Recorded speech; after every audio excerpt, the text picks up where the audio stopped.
Hello guys, get ready with me. তো চলো আজকে তোমাদের এটাই দেখাবো যে আমি কিভাবে রেডি হই কোথাও গেলে। না না, ভুল ভাবছো। আমি কোথাও গেলে এরকম বেরোই না, জাস্ট ভিডিও শ্যুট করলেই এভাবে বেরোই, না হলে বিয়ে বাড়ি, ওকেশান এইসব থাকলে।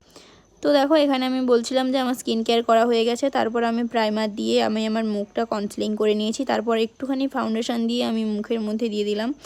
আসলে আমি বেশি হেভি মেকআপ চাইনি, তো তারপরেও দেখো খুব হেভি লাগছিল। তো দেখো তোমরা জানিও যে মেকআপটা কি খুব হেভি লাগছে। আশা করি অতটাও হেভি লাগছে না, পুরো মেকআপটা হয়ে যাওয়ার পর তারপরেই তো বুঝা। তো দেখো এটা আমার ফাইনাল লুক। তো হ্যাঁ, চুলটা এখনও বাঁধা হয়নি আর সিঁদুরটা পরতে বাকি আছে, তো এটা পরে নিলেই হয়ে যাবে। এবার দেখো এবার আমি রেডি হচ্ছি। এবার আমি চুলটা চিরুনি করে নিচ্ছিলাম। তো দেখো আমি বেরোবো, লাইনা আসবে না, এটা কখনো হতেই পারে না। আর এই দেখো আমার ফাইনাল লুক। ভিডিওটা কেমন লাগলো, যদি ভালো লেগে থাকে লাইক কমেন্ট শেয়ার ও সাবস্ক্রাইব করতে ভুলো না। তো চলো আজকের মতো টাটা, বাই।